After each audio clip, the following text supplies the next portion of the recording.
Up. Some are just recounting what went on in that school. Joining me is the Wasick family. We have Alexis, who is in 3rd grade. Alexis, you told me that you were sitting in class this morning and you saw a lot of police. Tell me how you found out what was going on. Well, we found like there was all these people, and we found out because there was like right near the window in our classroom, and like we saw like police officers, and we heard them on the roof and in our building. Was everybody crying, scared, wanting their parents to come get them? Yeah, they were, and then some people were even like they kind of felt they got a stomach ache.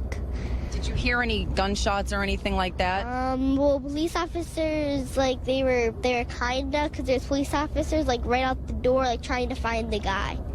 Are you okay right now? Yeah. Are you sure? All right. How excited were you to see Dad? Very excited. Dad, you look more nervous than her. Yes, I was. It was shocking. I got the call at work this morning, and I can't believe a small town like this would ever have anything like this happen. And to be in an elementary school, that's unheard of. Pre-K through 4? Yes. And you said there were about 600 kids in there? Yes. Roughly around 600. What was going through your mind? I mean, you immediately think of your child. Yes, I was pretty shaken up. Didn't know, who or what happened. I knew there were shooters in the building or a shooter. Just worried about who else is left in the building at this time. Mom, what do you think about this scene here in Newtown? It doesn't even seem real. Think about this scene here in Newtown. It doesn't even seem real. Think about this scene here in Newtown. It just does not seem like it's even possible. It just does not seem like it's even possible. It's like, I think I'm still in shock, to be honest with you. I'm just like, okay, let's go get her cell phone activated right now. It's like, let's go get her cell phone activated right now. Now, I saw a parent at the bottom of the hill running, crying, wanting to find his kid. Did you have any trouble finding Alexis? Yeah, I didn't have too much. I was running, obviously, to the school. Somebody told me that the kids were evacuated. Most of the kids were evacuated into the local firehouse here. Inside the firehouse, it was really obviously tough to find because it was packed. But she was there, and we're grateful. Yeah, again, it's probably a more nerve-wracking scene for a parent, Keith, than the kids at this point. They were there, they're safe now, but every single parent that I've spoken to, and there's a million of them, are just shaken up and want answers immediately. And of course, News 8 will be here live for all the day until we have some answers for you. I'll send it back over to you. As they wrap up that interview on location, our local affiliate. This is 8-year-old Alexis Wasick and her mother. You were in there, Alexis?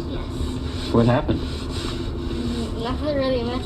We heard like an ambulance and a police officer come, and everybody was a little scared, crying, and I felt actually a little sick, and I felt like I was gonna throw up, and I felt that to my teacher. Were kids crying and screaming? Yeah, kids were crying, not really like screaming, but they're all huddling together, and they felt so sick.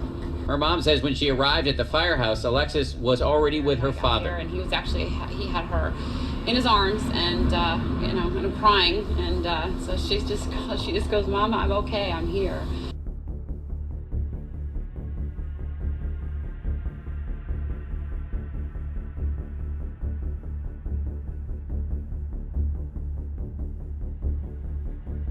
We heard them on the roof and in our building. The police officer come. There was like police officers like down on the roof, and there was also in the hallway. There's most of the lights off, and my teacher, Mrs. Sullivan, she had to close the blind.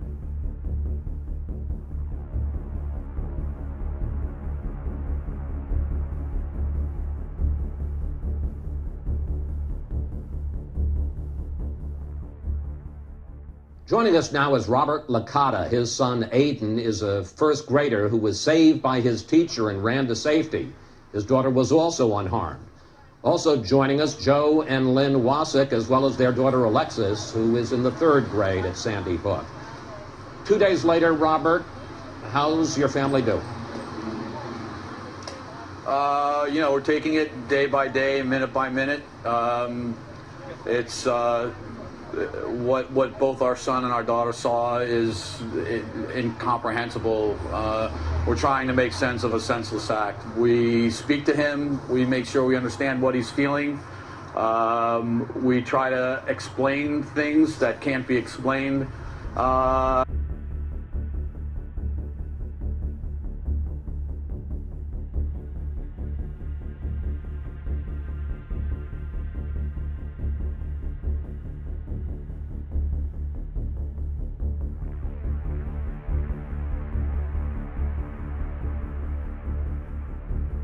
Things that can't be explained, and we take stock in our faith and in our community, our neighbors and our friends who have been just tremendous.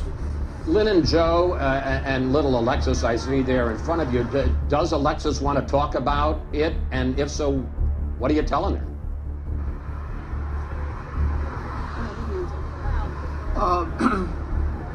As far as talking, we haven't. We're breaking it to her slowly. We're not trying to pry too much. If she's forthcoming and telling us stuff, we're allowing it. You know, we're letting her come out slowly. We're not prying into her. You know, what happened. We don't want to do that. Robert, your son Aiden is in. As far as talking, we haven't. We're breaking it to her slowly. We're not trying to pry.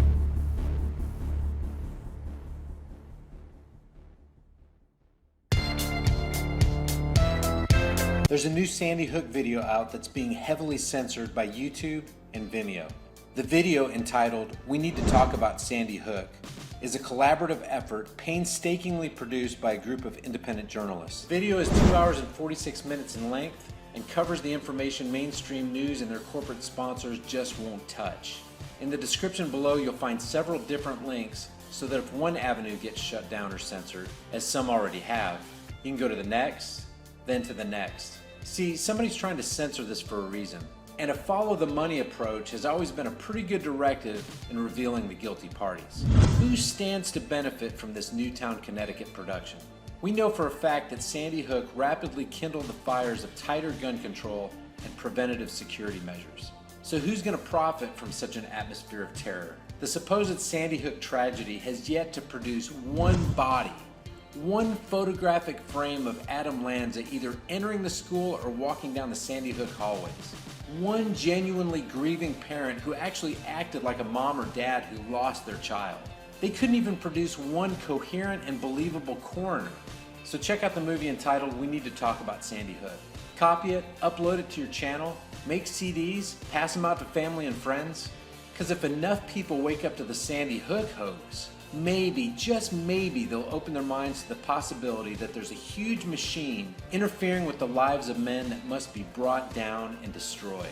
Don't forget to check out the links in the description below, watch the movie, and visit the channels of those who are on the front lines in this fight.